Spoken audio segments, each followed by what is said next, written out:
ఆకాశ పక్షులకి గూళ్ళు ఉన్నాయి, నక్కలకి బొరియలు ఉన్నాయి, తలవాల్చుకొనటకు మనిషి కుమారునికి స్థలము లేదు.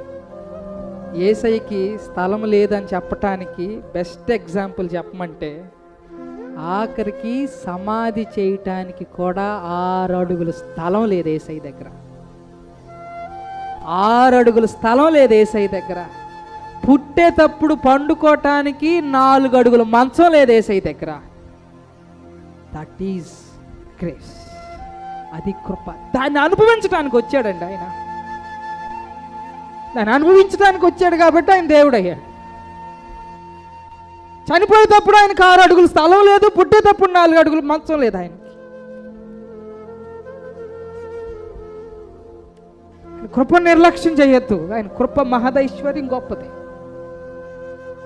ఇది తెలిసి కూడా మనం పాపం చేస్తున్నాం చూడండి, అది మనకి ఎంత కృతజ్ఞత లేదు దేవుని పట్ల.